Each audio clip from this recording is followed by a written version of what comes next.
When did you first hear about the film and how you became involved? Well, my agent sent me a script. I read it, loved it, and then I had a meeting with Philippa, the writer, and yeah, after the meeting it went really well. I looked into it, researched it a little bit more, and then I just got even more excited about it.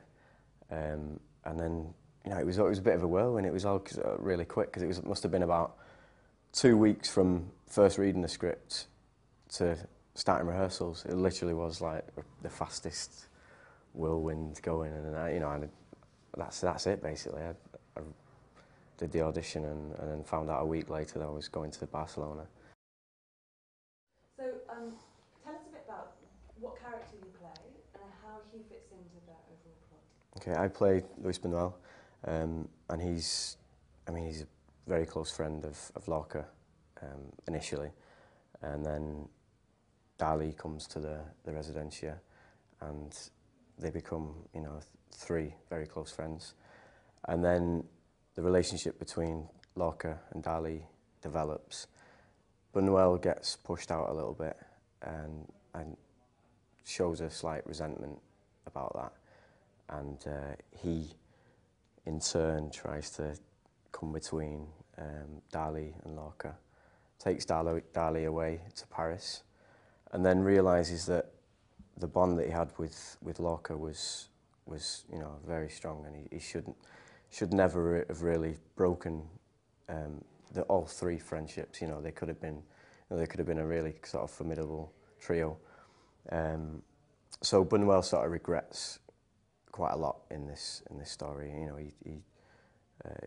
he had 2 really good friends, and they all kind of lose it a bit. They lose what they had in the Residencia, and it's all centred around this time as young students, and they're all, you know, they're all opinionated and you know, quite intelligent people that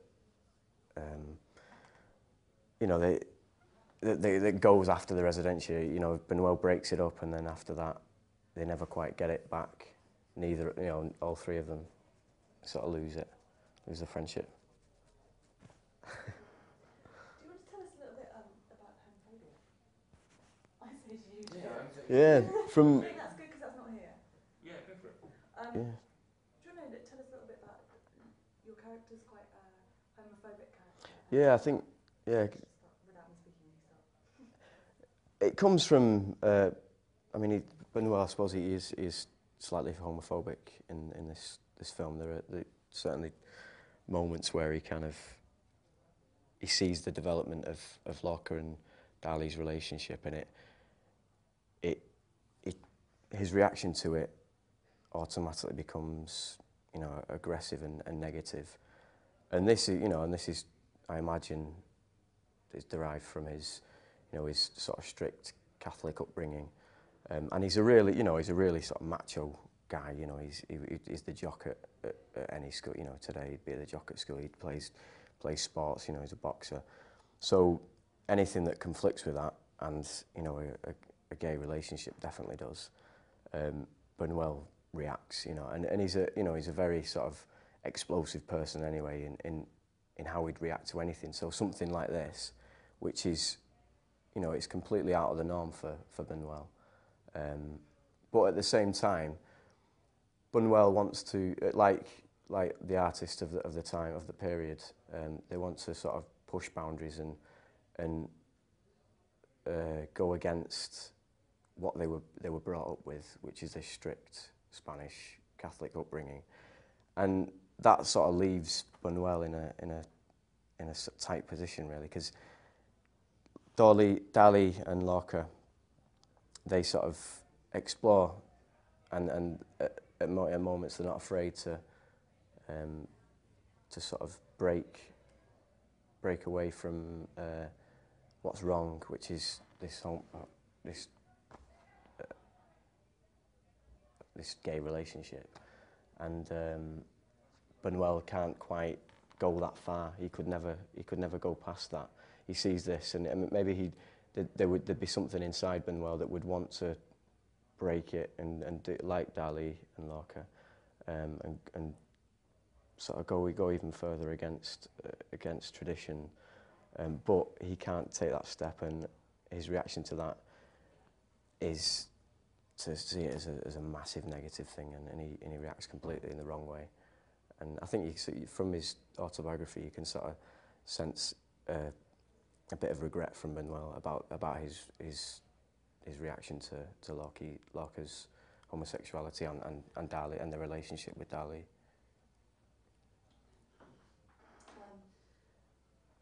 Do you want to tell us a little bit about the relationship that your character has with Salvador and with Federico, with each one? Okay. So, Manuel's relationship with Lorca is initially very, very close. You know, they're the best of friends, and you know, and it's quite it's quite a warm sort of open relationship. Anybody would be envious of the friendship they have. And then Dali comes along, and they become, you know, three very good friends. I think Manuel's quite excited by Dali. You know, he's something different, and he seems to represent what Manuel sort of stands for. You know, the being different and exciting. So, you know, he's intrigued by Dali, but Dali sort of, because of how close Lorca and Dali get, Manuel, rather than embrace it, he sort of takes it out on his closest friend, which is Lorca, and I think he feels he needs to save one of them. Deep down, he knows that Lorca is a homosexual, and there is no changing that. At this point, not thinking straight, when he sees the relationship develop, he thinks, right, I've got to stop this. This is wrong. Really, it's not, and he knows it's not. But in the moment, he's, you know, I've got to take one of them away. So he takes Dali away to Paris, and I'm sure, you know, he took him to a few whorehouses and trying to make him straight, you know. But so that, you know, I think they enjoy. Manuel enjoys Dali's company, but he'd never quite had the closeness that he had with Lorca. Manuel was never as good of a friend to Dali as he will be, and as I'm sure he wish he could have been to Lorca. So it is. I mean, it's quite sad that he ruined it for himself. You know, he could have had a lifelong relationship with. I say lifelong, but a longer relationship with Lorca. Can you tell us a bit about working with the director? How would you describe Paul's directing style? What was that process like? I was just scared stiff for the doing the film, because I thought, you know, I'm going over to Spain. I'm playing a Spanish icon. I don't even know if I'm right for it, because I've not had time to think about it. I haven't done the research either. You know, I just have the script, and so I went into rehearsals panicking, and the way Paul works is so sort of almost melancholy. You know, he sort of relaxes you completely. So when we got into rehearsals, I just felt at ease, and it was like that on set as well. He leaves it to you. You know, I mean, he's got a lot of confidence in his actors, where he kind of lets things happen organically. He doesn't sort of intervene, which is, you know, I really like that about him. And it just makes for a more comfortable way of filming as well, and interacting with the other actors. So yeah, he's a good director to work with. How does His Lashes compare to other films you've worked on? Well, other films I've worked. Before that, I'd not worked on many films. I worked on a lot of TV stuff, but a couple of films I'd done before with slightly bigger budgets, and I think because it felt like, because it was a tight budget, and everyone, and the time constraints were tight as well, but it just felt like everybody really wanted to make it work, and you really felt like you're not just part of this film, this great script. Everyone was passionate about it, and being in Spain and working with a Spanish crew certainly, you know, made that even more evident, just because the whole crew really wanted to work on it, and it was, and we despite the tight budget and the time constraints, we really did do some good stuff, and nobody was, nobody was bothered about working over the shooting hours at times. So it was a pleasure. It was it really was a pleasure to work on something like that, because with other films, you don't get that feeling. Just a lot of people just are doing a job, But with this, it felt like it was more than that, and I think it, obviously because it's about great Spanish artists, then that's why. But I don't know. Everybody seemed to enjoy it, despite the rough times that we had along the way. Do you want to just talk a little bit about what you think the main themes are of the film? What, in essence, the film is about? Well, as I said before, a lot with Buñuel is regret, and I think that's throughout the whole film. Things that could have been. Like Dali, his eccentricity in later life.